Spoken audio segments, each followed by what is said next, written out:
Foi publicada hoje no Diário Oficial da União a íntegra do texto do Código de Processo Civil sancionado ontem pela presidente Dilma Rousseff. As alterações têm como objetivo acelerar a tramitação dos processos na Justiça. O texto aprovado no final de 2014 altera a legislação que estava em vigor desde 1973.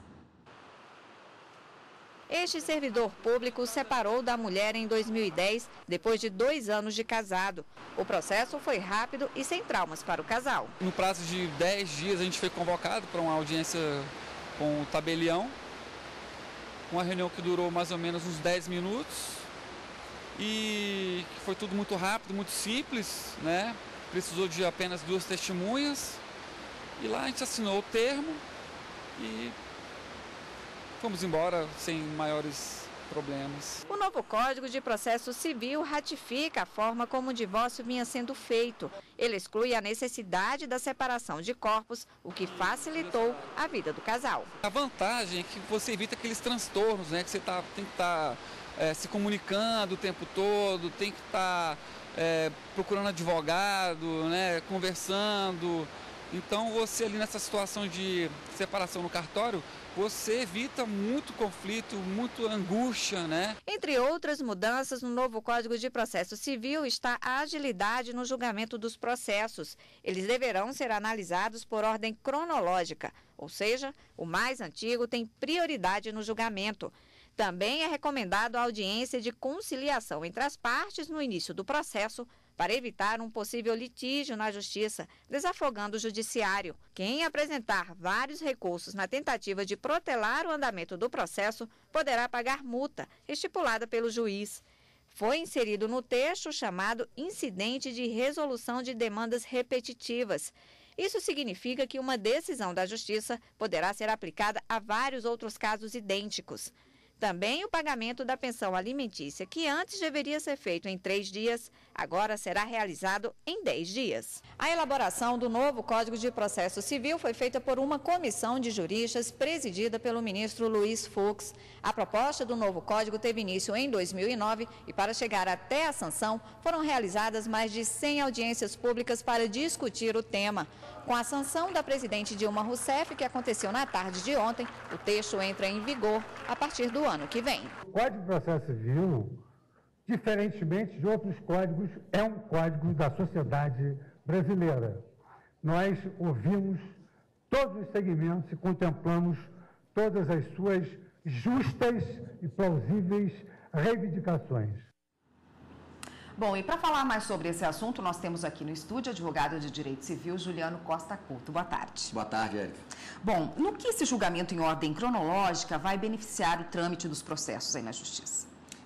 Em tese, hoje você pode correr o risco de ter um processo muito antigo, às vezes o comum até no nosso escritório, a gente vai ao gabinete, fala, meu processo está aí desde 2011 para ser apreciado desde 2013. É uma tentativa de resolver um problema que é latente hoje no judiciário. Agora, não obstante, algumas ações elas têm mais urgência que outras, né? O resultado daquela ação vai ter uma contundência maior na vida daquelas partes. E aí, às vezes, o profissional da advocacia fica ali lutando. Nós esperamos que esta norma, esta intenção seja aplicada com bom senso e inteligência por parte do judiciário. Então, causas excepcionais, assim, causas relevantes, elas continuam passando na frente. Sim, o intuito é que haja inteligência na aplicação deste princípio, né? Obviamente, causas com a mesma natureza ou às vezes até idênticas devem ser julgadas à ordem cronológica. Agora, a depender da lide social que está por trás daquele processo, ele obviamente deve ser resolvido no menor espaço de tempo possível. E de que forma o novo código, né, ele privilegia e assegura o amplo direito da defesa e a garantia do contraditório? De fato, nossas normas, elas seguem uma tradição da Península Ibérica e de que o processo ele é pautado, sim, pela mais ampla contraditoriedade, em que as partes se manifestam a todo tempo. O Código de Processo Civil novo, o projeto, ele aglutinou alguns recursos, condensou-os em uma só oportunidade de impugnação. Isso tende, num primeiro momento, a racionalizar o curso do processo, tornar mais célere. Mas, em contrapartida, se você, às vezes, tiver o provimento de uma decisão que você poderia ter impugnado lá atrás, pode fazer com que aquele processo tenha que sofrer uma marcha ré para ajustar o seu curso. mas a intenção me parece razoável. A gente brinca às vezes, Érica, que a lei ela é feita e você só sabe o seu verdadeiro resultado depois que ela é colocada em prática. Então teremos aí 1 ano para estudar um novo Código de Processo Civil e depois o futuro todo para ver como ele será em seu resultado efetivo. Em relação às ações repetitivas, o que ficou definido? Havia uma previsão até registrada no programa que nos antecedeu, de que haveria a perspectiva do magistrado, em se identificando causas individuais semelhantes, que ele poderia coletivizar aquela jurisdição. Até onde tivemos notícia, de ontem para hoje, quer nos parecer, talvez esse artigo tenha sido vetado pela presidente Dilma Rousseff. O novo código também diz que os tribunais e juízes devem seguir o entendimento do Supremo, em relação à matéria constitucional. O que isso significa na prática para os processos em trâmite?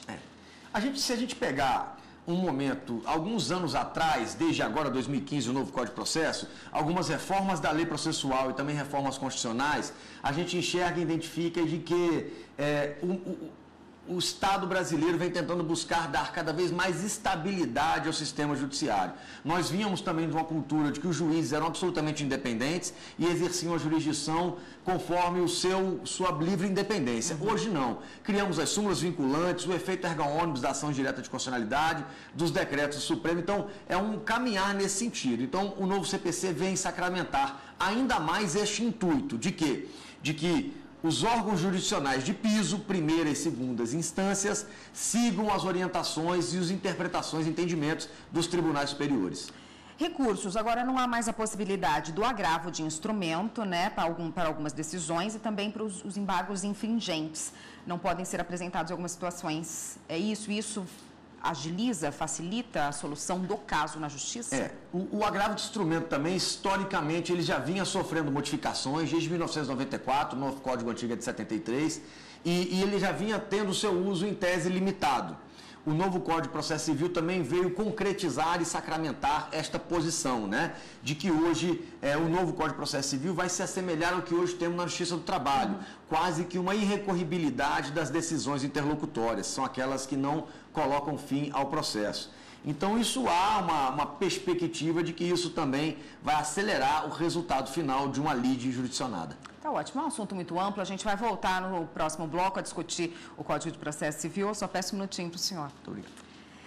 Nós voltamos a falar com a advogada Juliano Costa Couto sobre o processo civil, o Código de Processo Civil sancionado ontem. Bom, conciliação. Há tempos os tribunais têm adotado essa postura para agilizar os processos na justiça. E agora elas devem acontecer essas audiências de conciliação antes de qualquer coisa, privilegiar, elas devem ser privilegiadas. Exato. O que isso deve destravar a justiça? Na verdade, a gente enxerga, Érica, que desde a redemocratização do país para cá, desde a Constituição de 88, a litigiosidade cresceu muito. O número de demandas levadas ao judiciário, tanto no âmbito privado quanto público, cresceram muito. E sempre houve motivação do judiciário, Semana Nacional da Conciliação, de tentar conscientizar as pessoas disso.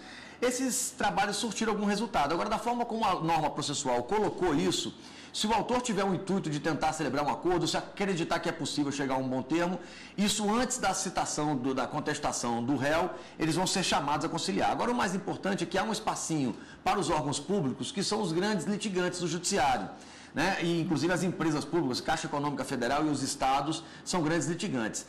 Este preceito do novo Código de Processo talvez não produza o resultado desejado e fique inócuo se não houver uma política pública de conciliação e resolução amigável dos conflitos. E aí depende muito de ambas as partes, de que todo mundo se envolva nisso.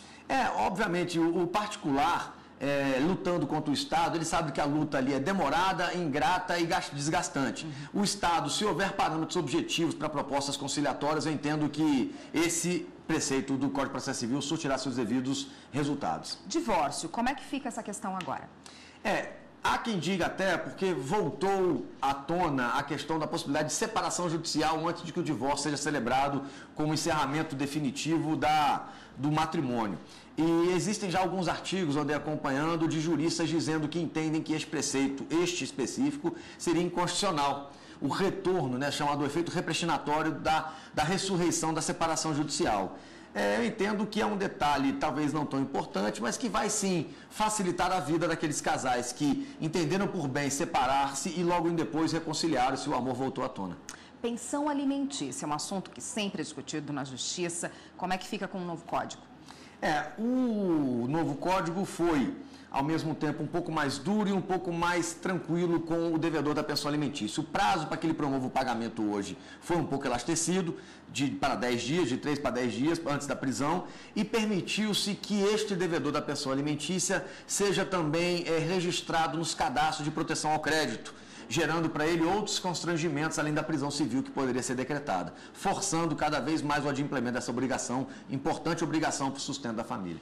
Bom, o código sancionado ontem entra em vigor daqui a um ano. O que os juristas e os advogados podem fazer para saber de todas as alterações, se adaptarem a elas, conhecerem mesmo na prática? Esse período, Érica, entre a sanção presidencial e a entrada em vigor da norma é chamada pelo jurista da vacatio legis. Seria um momento em que a lei existe no mundo jurídico, mas está de férias, ainda não é aplicada. É um momento justamente para os aplicadores e operadores do direito poderem estudar esta norma e para que estejam preparados para quando ela entre em vigor verdadeiramente.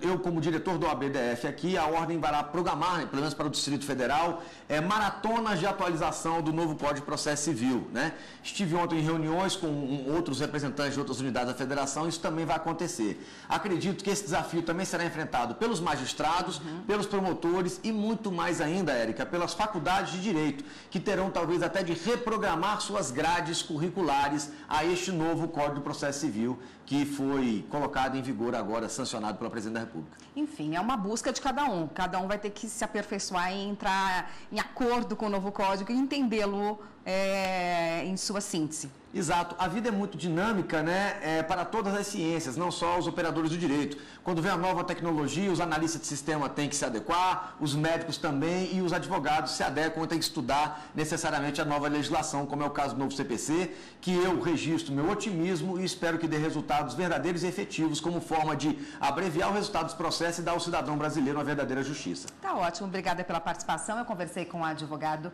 Juliano Costa Couto sobre o Código de Processo Civil. Obrigada pela participação. Muito obrigado, Érica. Até uma próxima.